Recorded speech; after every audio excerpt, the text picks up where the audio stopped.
राजघाट पर बापू का आशीर्वाद लेते हुए प्रधानमंत्री नरेंद्र मोदी, और यहीं से वो सीधे अब लाल किले का रुख करेंगे।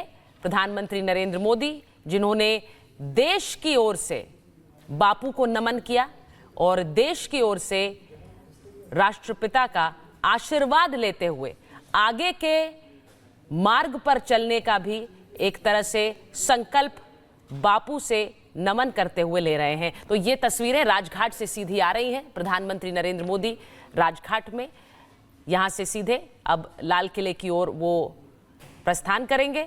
और प्रधानमंत्री नरेंद्र मोदी आज जो संदेश देंगे 2047 विकसित भारत, ये जो एक शुरुआत भारत की 15 अगस्त को आज़ादी के बाद से हुई, जो कि देश के महापुरुषों के बलिदान के चलते जो आज़ादी, जो स्वतंत्रता इस देश को मिली, वहीं से आशीर्वाद लेते हुए आज अगले कई सालों का जो एक सफर है उसे तय करने के लिए, जो लक्ष्य है जिन्हें पूरा करने के लिए प्रधानमंत्री नरेंद्र मोदी आगे बढ़ रहे हैं।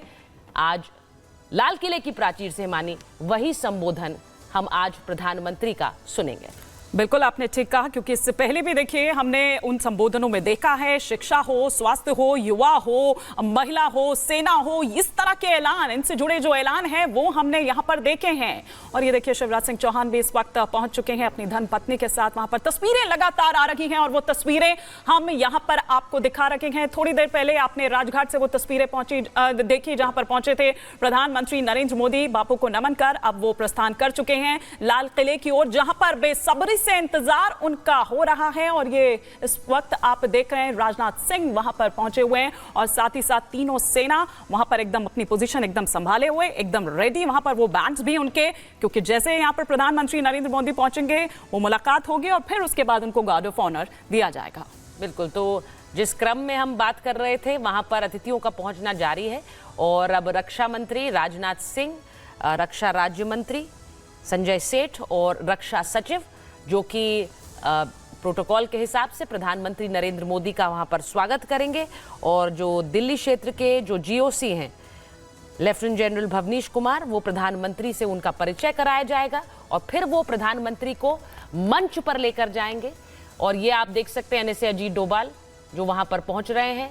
इस वक्त जो सुबह की तस्वीरें हैं उनमें किस तरह लोगों का, जो गणमान्य अतिथि हैं, उनका आना जाना इन तस्वीरों में साफ नजर आता है। और उसके बाद आज जब प्रधानमंत्री का संबोधन होगा, देखिए हिमानी, आपने अभी जिक्र किया थोड़ी देर पहले के पिछले साल लाल किले की प्राचीर से उन्होंने कहा था मैं अगले साल फिर आऊंगा। अब इस साल वो आ गए हैं और अब आने वाले सालों का जो एक रोड मैप है वो प्रधानमंत्री नरेंद्र मोदी को इस देश के लिए तय करना है। तो आज उस रोड मैप को लेकर प्रधानमंत्री क्या कहते हैं वो भी बड़ा इंपॉर्टेंट होगा। Major general SP Sinha, very good morning and happy Independence Day हमारे सभी अतिथियों को, मेहमानों को। मेजर जनरल, आप आज प्रधानमंत्री नरेंद्र मोदी के भाषण से क्या उम्मीद लगा रहे हैं? आज एक 10 साल के कार्यकाल के बाद 11वीं बार वो आए हैं और उनका इस थर्ड टर्म का पहला ये संबोधन होगा। सबसे पहले तो आपके चैनल के माध्यम से पूरे देशवासियों को बधाई। बहुत पसीना बहाया गया है, बहुत कुर्बानी दी गई है, बहुत बलिदान दिया गया है सेना के द्वारा और सभी देशवासियों के द्वारा। उस बलिदान को नमन करते हुए मैं प्रणाम करता हूँ और मैं भगवान से प्रार्थना करता हूँ कि हमारा भविष्य मंगलमय हो, हम इसी तरह से प्रगति करते रहें और विश्व में अपनी ढोल और एकदम धांस जमा के रखें। पहली बात, झंडा भी ऐसे ही लहराता रहे, ऐसे गाड़ के रखा है। एकदम। दूसरी बात जो मैं कहना चाहता हूँ, आपने अभी पूछा मुझसे प्रश्न, उस प्रश्न का मैं उत्तर दे रहा हूँ कि रोड मैप क्या होगा। देखिए, हम लोग को मैनेजमेंट जब फौज में सिखाया जाता है तो कहा जाता है कि हमारा विजन क्या है, व्हाट इज द एम, हम कहाँ हैं, हमको कहाँ पहुँचना है, ये सफ़र हमको कैसे तय करना है, इसमें क्या क्या कठिनाइयाँ आ सकती है, उस कठिनाइयों को कैसे दूर करना है। स्वॉट एनालिसिस करते हैं, स्ट्रेंथ, वीकनेसेस, अपॉर्चुनिटी, थ्रेट्स, क्या होता है, हमारी शक्ति क्या है, हमारी कमजोरी क्या है, मौका क्या क्या मिल सकता है, थ्रेट कहाँ से है, थ्रेट परसेप्शन। और उसी थ्रेट परसेप्शन के आधार पे हम अपना ऑपरेशनल प्लान बनाते हैं, कंटीजेंसी प्लान बनाते हैं, ऑप्शन 1, ऑप्शन 2, ऑप्शन 3, ऑप्शन 4। तो मेरा ख्याल है मोदी प्रधानमंत्री, माननीय प्रधानमंत्री जी मार्गदर्शन करेंगे, एक प्रतिबिंब दिखाएंगे, एक रास्ता दिखाएंगे कि मेरे देशवासियों, इस रास्ते पे तुमने दौड़ना है, पूरे भक्ति के साथ, पूरी प्रयत्न के साथ, पूरे जोश के साथ, और देश का झंडा पूरे विश्व में फहराना है। मेजर जनरल संजय सोई, आपका भी एक क्विक कमेंट मैं यहाँ पर चाहूंगी कि आप जिस विजन की यहाँ पर बात कर रहे हैं, और जाहिर तौर पर देखिए पिछली बार जिस तरह से उन्होंने कहा था कि मैं अगली बार फिर आऊंगा, लेकिन वो अगली बार फिर आऊंगा में बहुत सारी चीजें हैं, वो रोड मैप जैसा कि सुचरिता भी अभी कह रही थी कि वो पूरा खाका है कि यहाँ पर रखेंगे, ऐसा माना जा रहा है, क्योंकि उनके पिछले अगर 10 संबोधनों को हम देखें तो उसमें यही झलक नजर आई है हमको। नहीं, बिल्कुल ये बात बिल्कुल सही है। और देखिए जिस प्रकार से सबसे पहले मैं आपके चैनल के थ्रू वाकई देशवासियों को आज़ादी के महापर्व की बधाई देता हूँ, और हमारे जितने भी स्वतंत्रता सेनानी थे उनको नमन मेरा। जो बात आप कह रहे हैं बिल्कुल ठीक है कि हमारे एक नज़रिया होना चाहिए, सोच होनी चाहिए। पिछले 10 सालों में हमने देखा है कि किस प्रकार से देश एक डेवलपिंग से काफ़ी तेज़ से डेवलप की तरफ बढ़ता जा रहा है। आज हम 5th लार्जेस्ट इकॉनमी है, जिसमें शायद पूरे हर एक देशवासी का हाथ है, और ख़ास तौर से यूथ और महिलाओं का इसमें बहुत बड़ा हाथ रहा है। और आज जो हम विकसित भारत की जो छवि दिखा रहे, उद्देश्य दिखा रहे सामने कि हम यहाँ पहुँचना चाहते हैं, विकसित होना चाहते हैं, आज डेवलपिंग से डेवलप बनना चाहते हैं। और जो अमृत काल की जो एम है, क्योंकि जब पूरे देशवासियों को एक विज़न का हिस्सा बन जाते हैं, एक सोच का हिस्सा बन जाते हैं, तो एक सब लोग मिलकर उसी दिशा में काम करते हैं। यह बहुत ज़रूरी है कि वो रास्ता दिखाना, उद्देश्य दिखाना, वो मंजिल दिखाना, वो चोटी दिखाना कि हमने वहाँ पहुँचना है, ताकि सब अपना रास्ता पकड़े। और ये आज की तारीख में मैं ये सोचता हूँ प्रधानमंत्री जी का जो खास बातें रहेंगी वो यूथ के लिए रहेंगी, महिलाओं के लिए रहेंगी,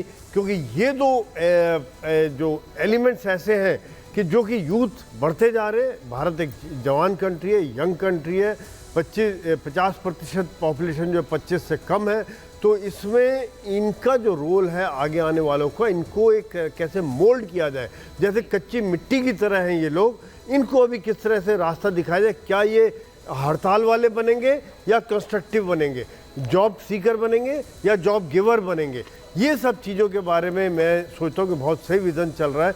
और जिस प्रकार से आज हम स्टार्टअप्स हैं, 1.25 लाख से ज़्यादा स्टार्टअप्स भारत में हो चुके हैं, ये सब बातें यूथ ही कर रहा है और कोई नहीं कर रहा है। तो मेरा जो आज उम्मीद है वो भारत के युवाओं से बहुत ज़्यादा है। और भारत की युवा शक्ति के बारे में प्रधानमंत्री समय समय पर कहते भी रहे हैं। एक तस्वीर अपने दर्शकों को दिखा देते हैं कि 2014 से लेकर 2024 तक प्रधानमंत्री के ये अलग अलग संबोधन लाल किले की प्राचीर से। 2014 का वो संबोधन मुझे लगता है हर किसी को याद होगा, जब उन्होंने हर घर शौचालय और स्वच्छता अभियान की बात की थी। वो भी एक कदम था आगे बढ़ने के लिए इस विकसित भारत के लक्ष्य की ओर। वहीं उन्होंने हर गांव तक विद्युतीकरण पहुंचाने, बिजली पहुंचाने की बात की थी, वो भी एक महत्वपूर्ण कदम था। ये 2014 से 2023 तक की तस्वीरें हैं। 10 संबोधन प्रधानमंत्री नरेंद्र मोदी के, अलग अलग संबोधन, और उसके बाद आज 11वीं बार लाल किले की प्राचीर पर प्रधानमंत्री क्या कहते हैं, क्या संदेश देते हैं और क्या उम्मीदें रखते हैं देश के युवाओं से, देश की महिलाओं से, देश के अलग अलग वर्गों से, वो भी आज एक तरह से सामने आएगा। क्योंकि प्रधानमंत्री इसे हमेशा संवाद कहते हैं अपने देशवासियों के साथ। तो देश का प्रधान सेवक अपने देशवासियों से आज क्या संवाद करेगा, उस पर नजरें बनी हुई हैं। कर्नल सिंह, प्रधानमंत्री की तस्वीरें, जो काफिला है उस पर भी नजर बनी हुई है। ये देखिए तस्वीरें आ रही हैं, ये प्रधानमंत्री का काफिला है जो पहुंच रहा है लाल किला, जहां पर आप देख रहे हैं ये सीधी तस्वीरें लाल किले से प्रधानमंत्री का काफिला।